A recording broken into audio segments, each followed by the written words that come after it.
우리가 법적 문제 혹은 법적 판단 그런 말을 쓸 때 그 법은 어디에 있다고 생각하십니까? 전에 법과대학 신입생들 입학 면접을 할 때 지원자들에게 그런 질문을 해본 일이 있습니다. 법이 어디에 있습니까? 근데 지원자들의 한 7, 80%가 법이 어디에 있나 그런 생각을 하면서 하늘을 봐요. 그러면서 글쎄요, 뭔가 그 법은 하늘에서 내려올 것 같은 그런 표현을 쓰곤 했습니다. 사실은 그게 지원자들만 그렇게 생각한 것이 아니고 굉장히 오랫동안 인간은 법은 하늘에서 내려오는 절대자가 주는 그런 존재로 생각을 했습니다. 오늘날은 이제 그런 법을 자연법 그렇게 부릅니다. 어떤 신의 섭리나 자연의 질서 혹은 인간의 어떤 지식을 초월하는 그런 선제적인 지혜로서 자연법을 과거에도 생각했고 지금도 그런 자연법이 있다고 생각을 합니다. 그런데 그런 자연법의 내용이 무엇인지는 사실은 말하는 사람마다 조금씩 다르기 때문에 이것이 자연법이다라고 이렇게 정해서 논하기는 쉽지 않습니다. 이제 그런 자연법과 대칭되는 그런 위치에 있는 법, 대비되는 개념의 법에 실정법이라고 하는 것이 있습니다. 이 실정법은 인간이 만든 법, 그래서 그 법의 내용을 우리가 확인할 수 있는, 증명할 수 있는 법을 실정법이라고 부릅니다. 우리가 법적 문제, 법적 판단라고 했을 때 그 법은 실정법을 이야기를 합니다.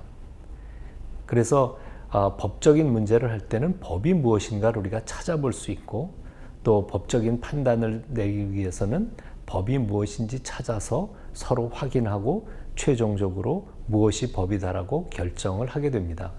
이런 법을 실정법이라고 부르는데 사실 그 실정법은 그 구조 안에 실정법이라고 우리가 부를 수 있는 그 구조 안에 아주 상위의 실정법서부터 하위의 실정법까지 다양한 종류의 실정법이 있습니다. 그 중에 우리가 제일 쉽게 또 많이 접하는 것이 법률이라고 하는 법입니다. 실정법 중에 아주 중요한 위치를 차지하는 것이 이제 법률인데 그런 법률은 누가 만드나? 여러분들은 그 법률을 누가 만든다고 생각하십니까? 그 법률을 누가 만드는지는 우리나라의 헌법이 정하고 있습니다. 사실은 헌법이라는 것 자체도 법의 한 종류이고 또 그런 법의 체계에서 가장 상위에 있는 법입니다. 헌법은 그러면 누가 만드나? 헌법은 일반적으로 국민들 전체가 만든다고 그렇게 생각을 합니다. 자, 우리나라의 대한민국 헌법이라고 부르는 법이 있는데 그 대한민국 헌법을 한번 찾아보겠습니다. 우리나라 헌법을 찾는 방법이 인터넷에서 찾는 방법이 여러 가지가 있는데요.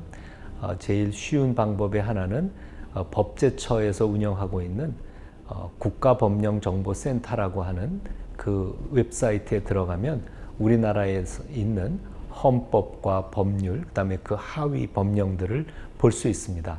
자, 우리 한번 인터넷 그 검색 사이트에서 헌법이라고 치셔도 되고 국가법령정보센터라고 치셔서 헌법을 한번 찾아보겠습니다.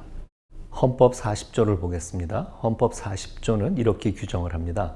입법권은 국회에 속한다.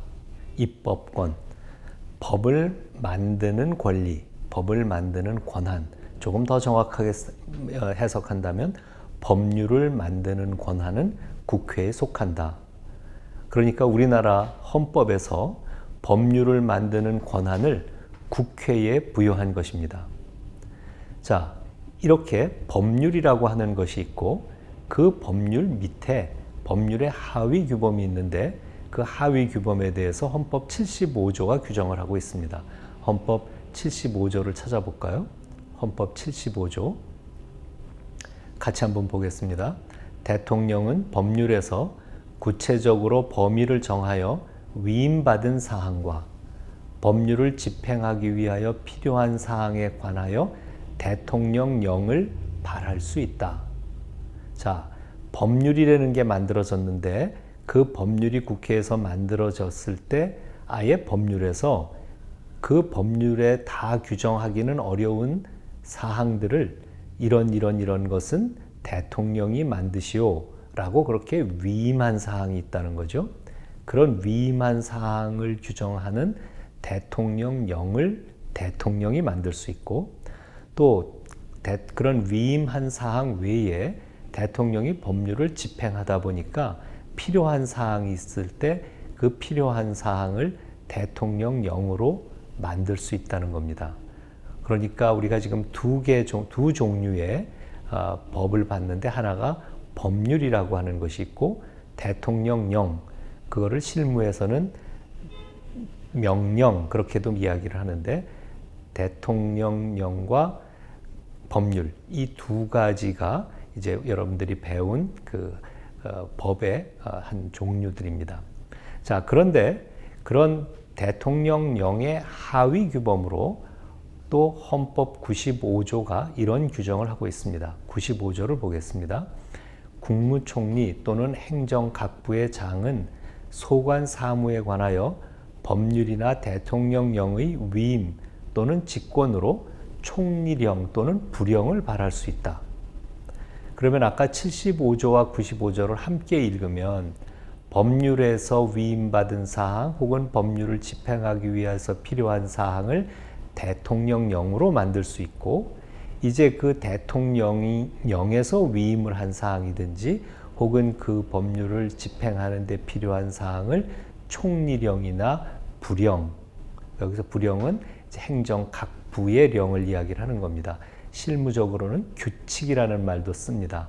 을 발할 수 있다는 것이죠. 그러니까 헌법 밑에 법률, 법률 밑에 대통령령, 대통령령 밑에 총리령이나 부령, 이제 이런 체계를 갖고 법이 되어 있는 것을 알 수 있습니다. 그런데 우리나라 헌법은 대통령령이나 총리나 각부 장관에게 대통령령, 총리령, 부령을 만들 그런 권한을 줬을 뿐만 아니고, 법원과 지방자치단체, 헌법재판소에도 그런 권한을 줬습니다. 헌법 108조, 대법원은 법률에 저촉되지 아니하는 범위 안에서 소송에 관한 절차, 법원의 내부 규율과 사무처리에 관한 규칙을 제정할 수 있다. 그러니까 법률보다는 하위에 그 법률에 저촉되지 아니하는 범위 안에서 대법원이 규칙을 제정할 수 있다는 것이죠. 그래서 실제로 대법원이 여러 종류의 규칙을 제정하고 있습니다. 이것은 대부분 다 소송 절차나 법원의 내부 규율, 사무 처리에 관한 것들이죠. 자, 이렇게 대법원이 규칙을 만들 수 있을 뿐만 아니라 지방자치단체도 또 법을 만들 수 있습니다. 헌법 117조 한번 보겠습니다.